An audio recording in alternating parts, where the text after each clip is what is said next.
Chances are, you've been to hell at least once in your life, and never even realized it.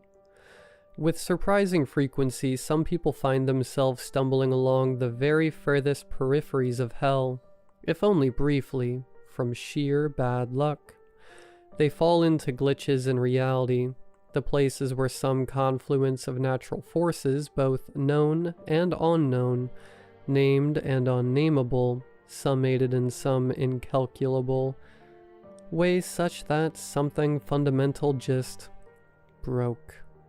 Like an earthquake along the fault lines of the universe, tearing open a sinkhole beneath your feet. I've heard so many stories, but all share a single commonality. You will find yourself suddenly alone. Maybe you were walking home at night only to find the neighborhood was so much quieter than it should be, and the lights were all out and there was no blaring of TV sets or barking of dogs, and the shadows seemed starker, and the air heavy and thick, and you tried to pretend you didn't feel that primal tingling in your spine even as you felt your feet start to propel you forward faster and faster without your commanding them. Until at last you were safe at home, and wondering why you were ever worried. Or perhaps you were a child, emerging from a bathroom to find the shopping mall suddenly emptied out. Everything abandoned, quiet and still in a way it should never be, even your mommy having vanished into the ether, and for the first time in your life, you knew what it felt like to be truly alone. And you hid away in the bathroom stall and bawled your little eyes out for what felt like hours, until suddenly you heard your mommy knocking impatiently on the door, and all was well again. It's not a big deal, really. Our instincts do a good job of warning us when we've entered a place that should not exist. It is one of the oldest terrors, one that we can trace through our evolutionary inheritance all the way back to our Precambrian ancestors. Same as the fear of drowning. After you were through it, you probably just laughed it off and dismissed it as a case of the willies. But some people get unlucky. Sometimes it sticks to you and doesn't let you go. Some people say that it's trying to teach you a lesson. I doubt the real explanation is anything so benevolent. All we know is, for some reason or another, some people remain long enough to discover the second rule of hell. Stay too long and you'll find that, suddenly, you aren't so alone anymore. I found my way into hell while heading west along the Lincoln Highway through Nebraska, somewhere between Kearney and North Platte. It was the perfect place for it, in retrospect. The sort of road where you can't tell the difference between 1 mile and the next, where everything melds together into one blurry green and brown malaise of cornfields and power lines and old farmhouses. And you wonder if you'll ever live to see the end, or if it just goes on and on forever. I was riding shotgun in a beat-up red pickup truck, indiscernible from any of the thousands of pickup trucks I'd ridden in before it. It used to be all big rigs, but they don't let on hitchhikers anymore. Insurance reasons. To my right was a busted rearview mirror, and to my left was an older man with a thick accent and skin wrinkled beyond his years by the sun, sniffing on earth-like powder he hazily scooped from a 1.2 ounce can labeled Copenhagen smokeless tobacco. "Sorry about your brother, kid. Real sorry," he said, nodding to my little cardboard sign reading Denver for brother's funeral. "Thank you," I said sadly. "His passing, well, let's say it was not unexpected. He's at peace now. That's what matters." That's a good way of looking at it. Still sure don't seem like you were expecting it. Haven't seen a hitcher out here in, well, it's been a long time. Can't drive and couldn't afford to fly. I know what you're going to say about it being dangerous and all, but really, what do you mean you can't drive? He looked at me sideways. Just the subject made me shudder. I just can't. I can't do it. Well, I'm guessing you've got a head on your shoulders and a brain between your ears, right? Then what's the issue? It ain't rocket science. My lip quibbled, as if grappling with the temptation to tell him the truth, but I just couldn't. I couldn't tell him about that crisp December night. The night I remember every time there's a chill in the air. The night me and my boyfriend were soaring down that Pennsylvania back road, and we were laughing and chatting and singing to keep ourselves awake through the night. How were we supposed to know what was about to happen? We hadn't seen another soul in hours. It was just us two in the road.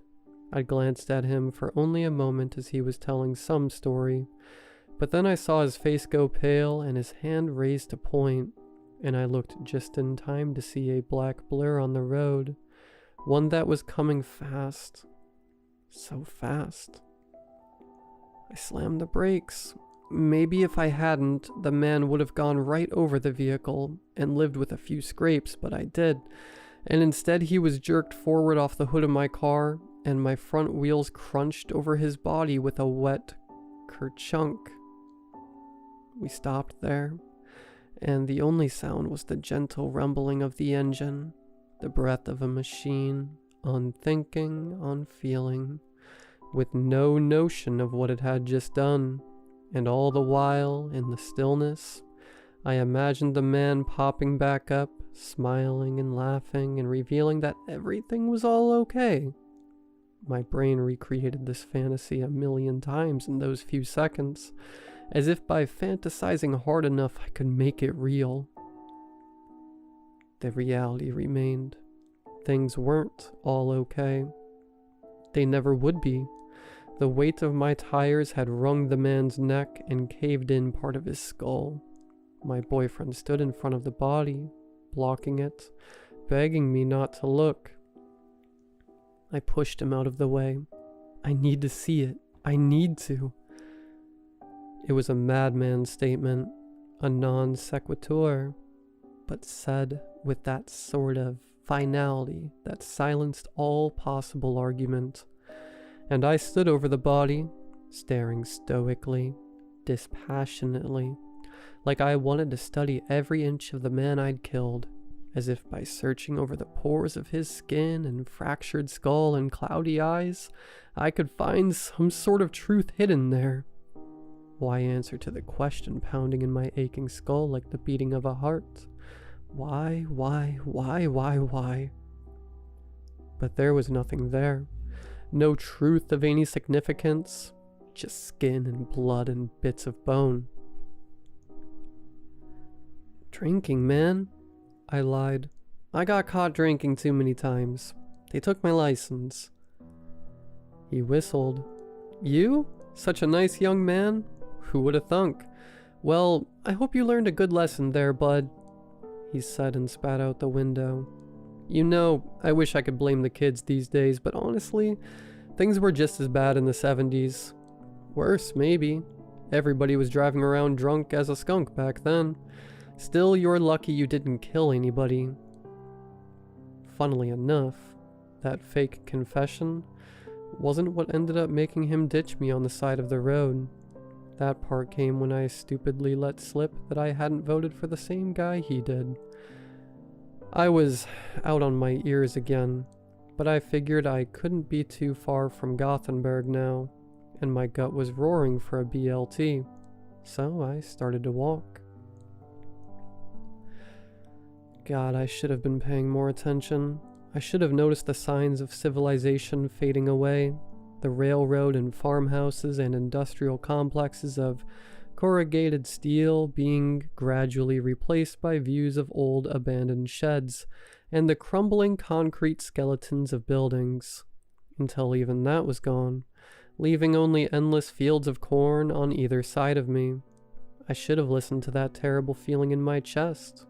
Maybe if I had, I could have turned around, walked out of hell, instead of plunging myself deeper and deeper. What I wouldn't have done for some shade. I forgot my hat in his truck, and the sun's heat soaked into my head until my skull felt like a pressure cooker, boiling my brains. I could see the heat radiating off the road like someone was turning up a thermostat. Where were all the cars? Used to be one would pass every minute, providing at least a moment of hope. Now I couldn't hear the roar of them in the distance, nor could I hear the hummingbirds, nor the Mormon crickets.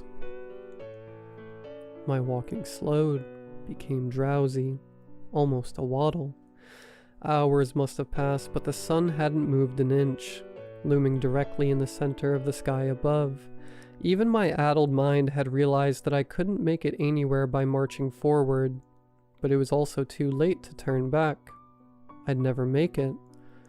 Part of me wanted to flee the road, dash into the corn where there'd be shade and maybe a refuge. But deep down I knew there were no farms out there, no towns. Those fields stretched on forever and ever, and if I entered them, I'd never find my way back to the road. I was ready to collapse, my knees bent and shook with every step I took, ready to give out from under me. I imagined the turkey vultures picking my corpse apart on the side of the road, and then there, far down the road, a flash of color. I thought it was a mirage at first, but the pickup truck slowly came into focus, like a spot of clarity cutting even through the blur of my vision. I tried to call out, but my throat was too dry, and only a rasping groan emerged. It was all I could do to wave my arms in the air like I was mad. It was going fast, and I feared it might just leave me to die. But just as it passed me, the driver slammed on the brakes with a hideous squeal, leaving tire tracks in the pavement. I was gasping as I limped to the car, throwing open the door and snatching a plastic water bottle from the middle console, swallowing it in 2 or 3 gulps without a word. It felt like the water wasn't just rolling down my throat, but coursing through my entire body like a wave, flowing under my skin and making my hair stand on edge as energy and vitality returned to me. I felt like a corpse had been brought back to life. Thank God, thank God, I whispered. I think I was going mad. I thought I was going to die out there. The man behind the wheel was the polar opposite of my typical driver. He wore a 3-piece suit and a 5 o'clock shadow, and some old-fashioned hat which hid his eyes in its shade. He didn't even bother to look at me, just waited for me to climb in before smoothly proceeding with his drive. "Don't worry," he said in a smooth, easy tone. "Everything is going to be okay." I prattled on as we drove, recounting what had happened. It was pure stream of consciousness gibberish, for I was just excited to be able to talk again, marveling at the sound of my own voice. He sat silent and motionless all the while, hands at 10 and 2, eyes on the road. At least, until he suddenly cut in. "It's been too long since we had a good storm. Today would be a perfect day for rain." I paused, a bit taken aback by his interruption, and the non sequitur, but then smiled politely. "Yeah, I had no idea it got so hot up here in Nevada, and at this time of year, it was like an oven out there." Where is he taking me? The thought flashed across my mind, unbidden. I looked out over those endless, rolling cornfields for any hint of a landmark. Nothing at all. My eyes drifted down to the hood, seeing the truck's scraped red paint job, and finding it oddly familiar. They flicked then to the middle console, and there it was, that 1.2-ounce can labeled Copenhagen smokeless tobacco. That terrible, constricting feeling in my chest was slowly returning. I gazed at the rearview mirror to find the glass had been busted, but through the twist of mangled glass, I could almost swear the boilerplate disclaimer at the bottom read, "It is getting closer." His voice opened up again from the driver's seat. "It's been too long since we've had a good storm. Today would be a perfect day for rain." A shudder ran up my spine. He'd spoken those words with the exact same cadence, rhythm, tone. It was like somebody playing back a recording, or some NPC of the universe repeating the same voice lines, trying to execute broken and fragmented code. As if on cue, we both turned slowly to face each other, and I was met by the reflection of my own face twice over. He had no eyes, only round little mirrors lodged into his sockets, foggy and gray, but just clear enough for me to see myself. Things, I realized, were happening to the me that existed in the reflection of those mirrors. They were so small and blurry, it was hard to even tell what. In most cases, all I could see was a haze of red. I realized that those mirrors seemed to be showing me every way I could possibly die here, every way the driver could kill me, every way I could kill myself. Sometimes other things I didn't even recognize appeared in the vehicle to do the job. "Don't worry," his voice played again. "Everything is going to be okay." The car was moving faster and faster now, until those endless cornfields were indecipherable blurs on either side of us. But he wasn't stepping on the gas, nor was there a roaring of the engine. It was more like friction itself had been dispelled, and the truck was free to accelerate on and on forever. Still, I almost considered jumping out, but then the mirrors in his eyes showed a reflection of me doing so, and then being shredded into chunks of meat by the asphalt, like it was warning me. The man seemed to be falling into a seizure now, twitching and convulsing in his seat. I thought he was grinning at me, but really the muscles in his face were just pulling back, skin stretched painfully taut over his features. I watched the volume knob on the radio turn up of its own accord, but instead of emanating from the speakers, the sound rumbled from the man's throat in a fit of static. Hitchhiker, found, butchered, along Lincoln Highway.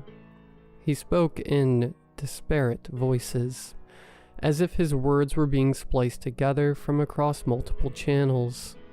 Pieces were found scattered 4 miles along roadside. What could I do but scream and beg? If only I could run or fight back, there would be some catharsis in it, at least some illusion that I had any power over my own fate. But we were just driving so fast, faster than any man-made object has ever traveled. Once more the temperature was soaring, baking my brain and my skull. The sky seemed to be fading to a lifeless gray, before beginning to flicker with visceral shades of orange and yellow. The sun remained its vigil directly above us. Unforgiving, unrelenting, the stalks of corn were dying and shriveling in the fields, turning ashy and gray. I swear the very metal frame of the truck seemed to be melting, shedding droplets on the road like ice cream left out in the sun. There, out there, at the very end of the road, an unfathomable distance away, and yet closing the gap with such horrific speed, it seemed there would be only seconds before it was upon us. The towering silhouette of a thing with 7 hands and 7 crowns. All were singing in a dread harmony, a blasphemous mockery of the concept of music. Yet their voices carried those untold millions of miles on a infernal wind which boiled the frame of the truck. The driver was staring right at me now. Those mirror eyes were bulging halfway out of his sockets, each now reflecting the view from inside a car. Headlights illuminating a drive down a dark forest road late at night, and his mouth was opened wide, so wide, and all of those countless voices from across every channel had united into a unified, ritualistic chant. It is getting closer. It is getting closer. I no longer feared the certain death that would result from a crash at these speeds. I only feared what would happen to me if I allowed myself to be delivered to that creature. I started by trying the door, but no earthly force could ever open it or break its window. I then turned my mad, flailing upon the driver, punching, strangling, trying to slam his head against the steering wheel. His grip on the wheel never tottered even for an instant. He made no effort to stop me, even as I uselessly attempted to pry out those glassy eyes. I was halfway in the driver's seat now, blinded by tears throughout the mad struggle, making a mad scramble into his seat, and slammed my foot down on the brake. In a moment, I was far away from the chaos. I passed through the windshield with such speed that I felt nothing of it, and my momentum alone seemed to carry me on for miles. Everything went dark. For a moment, with horror, I thought that was what death was, an endless void of black, an infinite sensory deprivation chamber. But then my eyes adjusted and I saw the silhouettes of trees above and the cool pavement below. And directly above me sat the moon, full and eerie. I tried to stand but found that my body would not obey. I think I managed to twitch a finger a little bit, but can't be sure. I tried to scream for help, but only emitted a low rumble in my chest, audible only to my own ears. Speaking of, they were the last faculty to return to me. Faintly, as if through a fog, I could hear crickets chirping in the forest, and the low rumble of a car engine idling. And then, was that the sound of my boyfriend? I could hear him crying by the crack of his voice as he begged something, but I could only make out the words, "Don't look," and then footsteps crunching shattered glass on the pavement as someone approached. I looked up at him, and just the sight of his face drew another rumble from my chest as I tried to scream and sob and beg for God. It was me. His breath fogged from the wintry Pennsylvania air. I watched the other me's eyes as I passed through every stage of grief and moments. I knew exactly how he felt. After all, I remembered it like it was yesterday. I remembered, too, what I must have looked like right then. My back broken, my skull caved in on one side. I could draw out every little detail from memory. And worse, I could feel what my victim had felt in this moment. His grief at a life he'd never lived. I felt the weight of all the one days he harbored in the back of his mind without knowing. One day they'll finally give me that promotion. One day I'll settle down with someone I love and have a kid. Name them Lily or Elijah. One day I'll save up enough to bring them to Kyoto to see the Gion Matsuri. And one by one, slowly, inextricably, I felt those one days turn into nevers. I knew I looked like a corpse already. Maybe I should by all rights be dead by natural law, but something kept me alive, long enough to hear the frantic conversation me and my boyfriend were having. Every word I was forced to remember was like a dagger to my heart. I'd do anything to take them back. And then I was kept alive, even as they dragged me through the forest, even as every movement felt like white-hot needles being driven into my fractured spine. I was alive to listen to them digging.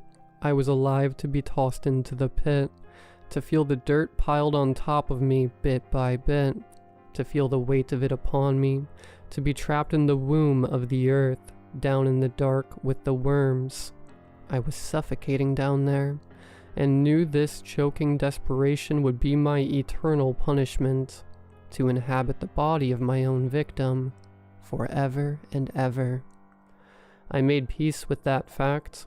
I deserved every moment of it, and at that very instant, light. It was the feeling of ice-cold water upon my sunburnt face that finally woke me. I sat up, coughing and sputtering, to hear the murmuring of a crowd all around me. "He's alive," a bearded old man shouted. A mass of hands rushed to stabilize me, prevent me from fainting again as I lurched dizzily. I blinked, confused, blinded by the light. I looked down at my hands as if to just confirm I was myself again.